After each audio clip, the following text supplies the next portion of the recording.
Mesdames et messieurs, bonjour. Bienvenue au journal hebdomadaire de l'Agence vietnamienne d'information. Voici les événements qui ont fait la une de l'actualité du 28 mars au 3 avril. Le secrétaire général du Parti communiste vietnamien Nguyen Phu Trong s'est entretenu par téléphone le 31 mars avec le chancelier allemand Olaf Scholz. Le dirigeant vietnamien a suggéré aux deux pays de renforcer leurs relations politiques, en particulier l'échange de délégations de haut niveau, de promouvoir la coopération entre le Parti communiste du Vietnam et le Parti social-démocrate d'Allemagne au pouvoir et de dynamiser la coopération bilatérale dans les domaines de l'investissement, du commerce, de la science, de la technologie, de l'éducation, de la défense et de la sécurité. Le chancelier allemand Olaf Scholz a affirmé l'importance du partenariat stratégique bilatéral qui a un grand potentiel de développement.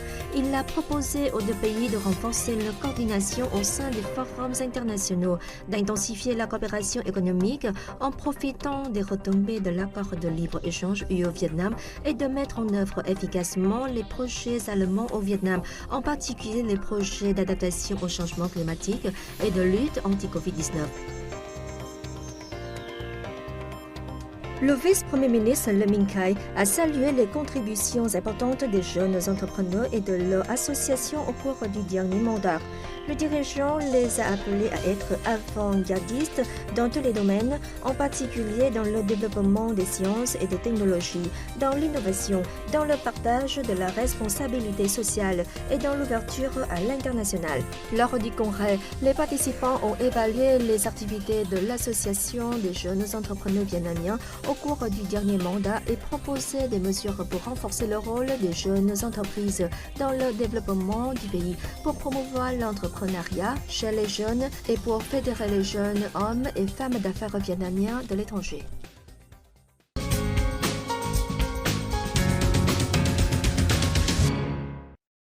Selon l'Office général des statistiques, le produit intérieur brut au cours du premier trimestre 2022 a connu une croissance estimée à 5,03% par rapport à la même période de l'année dernière.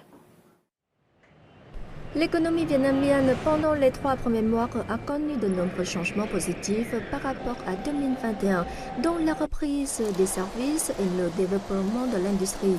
Pendant cette période, le secteur de l'agriculture, de la sylviculture, de l'aquaculture et de la pêche a enregistré une croissance de 2,45%, le secteur de l'industrie et de la construction de 6,38%, celui des services de 4,58%.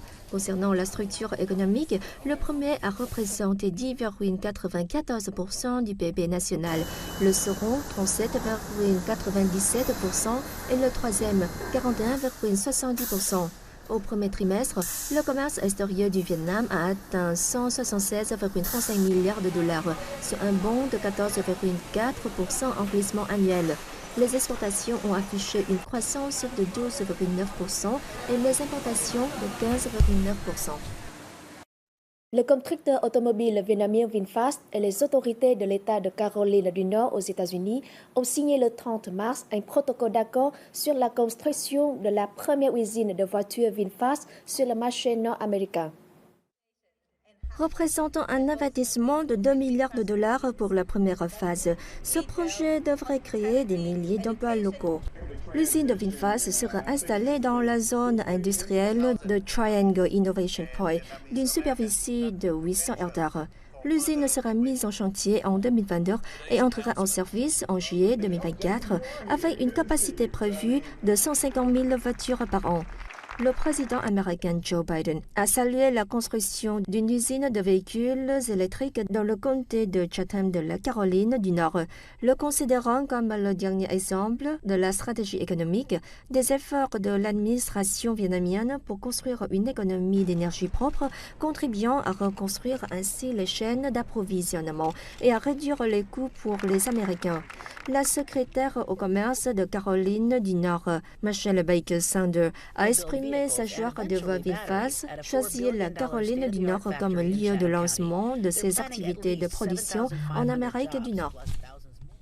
L'agence de notation américaine Fitch Ratings a classé le 28 mars la note de défaut émetteur à long terme en devises étrangères du Vietnam à BB avec perspective positive. Cette décision s'explique par le maintien des indicateurs de croissance malgré le coronavirus et le retombée économique mondiale du conflit en Ukraine et par de solides paramètres de financement externe par rapport à ces pairs.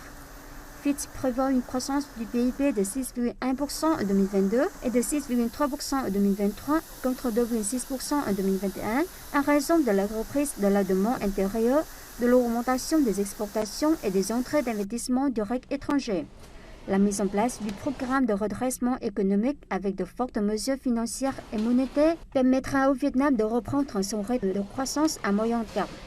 D'ailleurs, l'abondante réserve de devises étrangères pourra protéger le pays face aux chocs économiques externes.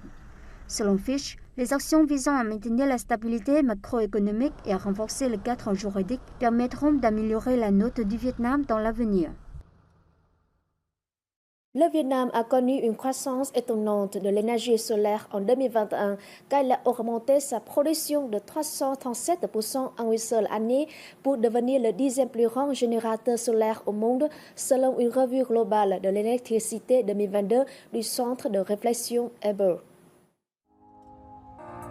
Le rapport a révélé que 50 pays avaient plus d'un dixième de leur électricité d'origine éolienne et solaire en 2021. Ces pays ont atteint ce point de repère en 2021 pour la première fois, dont la Chine, le Japon et le Vietnam, entre autres. Le rapport a montré qu'entre 2019 et 2021, le Vietnam a basculé plus de 8% de sa demande totale d'électricité vers l'éolien et le solaire. La part de l'éolien et du solaire dans le pays est passée de 3% à 11%, tandis que la part des combustibles fossiles a reculé de 73% à 63%. Cette croissance a aidé le Vietnam à devenir le seul pays en Asie à satisfaire à sa forte demande d'électricité en énergie éolienne et solaire, selon le dernier rapport d'Amber. Les exportations nationales de riz ont considérablement augmenté au cours des premiers mois de 2022, augurant une année favorable pour ce produit d'exportation phare du pays. Les données du département général des douanes ont montré que le pays a exporté au cours des 2 premiers mois de l'année près de 975 000 tonnes de riz d'une valeur de près de 469,3 millions de dollars, en hausse respectivement de 48,6%, de 30,6% et 22% en valeur devant la Chine. Les exportateurs vietnamiens se sont davantage concentrés sur la qualité pour mieux accéder au marché européen afin de tirer parti au mieux de l'accord de libre-échange Union européenne-Vietnam. Les experts ont déclaré que les exportations cette année continueront de mieux exploiter les avantages de l'accord de libre-échange Union européenne-Vietnam pour stimuler les envois vers le marché européen. Avec 1% en volume et 1,3% en chiffre d'affaires, l'Union européenne ne représente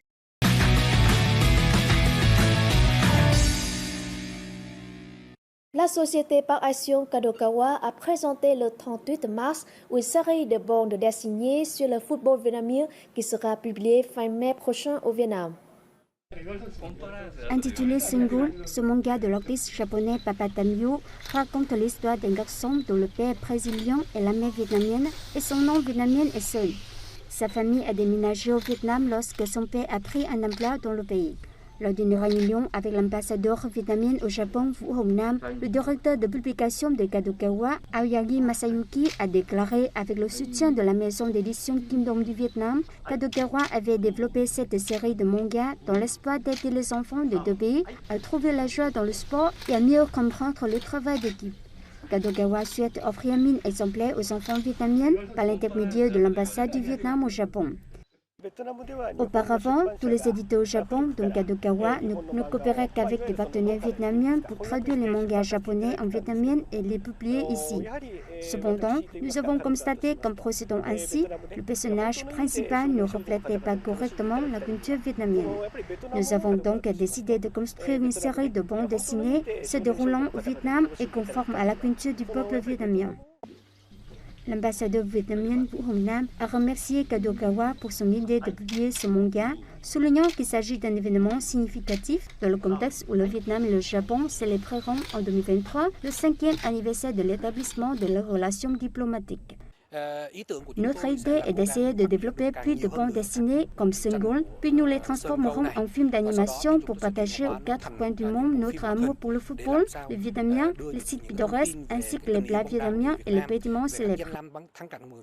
Il y a des paysages célèbres du Vietnam mentionnés dans la série, tels que le pont de Rarong ou la plage de My Khe. Le manga aidera les étrangers, notamment les Japonais, à mieux comprendre le Vietnam et ses habitants. Au milieu de la forêt de stars européennes et américaines sur le tapis rouge des Oscars 2022 au théâtre d'Opry à Hollywood, le bien-aimé áo dài vietnamien est apparu pour la première fois. La personne qui a porté cet áo dài vietnamien est la star d'origine vietnamienne Kelly Marichen, comédienne voix off de la princesse Raya dans le film Raya and the Last Dragon. Il s'agit d'un dessin animé hollywoodien auquel participent 4 personnes d'origine vietnamienne. Ce film est produit pour honorer la culture de l'Asie du Sud-Est, dont celle du Vietnam. L'áo dài que porte l'actrice d'origine vietnamienne est un produit du designer Thái Nguyễn. Selon ce créateur, c'est la première fois qu'un áo dài apparaît sur le tapis rouge des Oscars.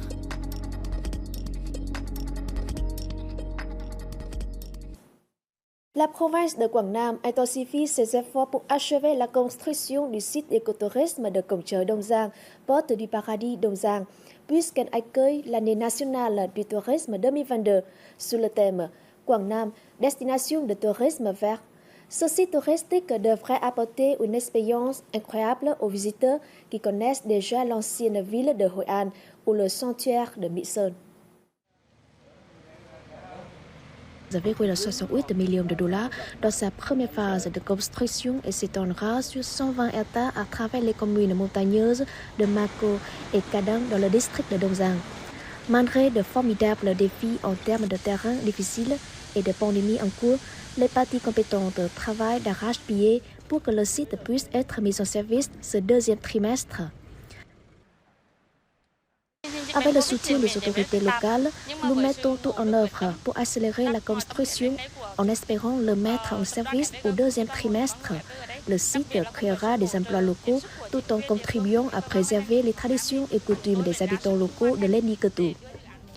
Quảng Nam accueillons l'année nationale du tourisme 2022 avec le thème Quảng Nam, destination du tourisme vert. Le site touristique de Cổng Trời Đông Giang devrait devenir une nouvelle destination attrayante pour les amateurs de tourisme écologique et communautaire. Une fois opérationnel, le site touristique de Cổng Trời Đông Giang générera des emplois locaux et servira de locomotive pour le développement économique. Les communes concernées réorientent leurs activités économiques au service du développement touristique. En plus d'être une locomotive pour le développement économique de la région montagneuse occidentale de la province de Quảng Nam, le site touristique de Cổng Trời Đông Giang sera relié aux destinations le long de la légendaire piste Hồ Chí Minh et à d'autres sites touristiques du Delta. Par conséquent, il est nécessaire que la province de Quảng Nam mette en place des infrastructures de transport et de tourisme uniformes, ouvrant la voie au développement du secteur touristique. C'est la fin de cette édition. Merci de l'avoir suivi et à la semaine prochaine.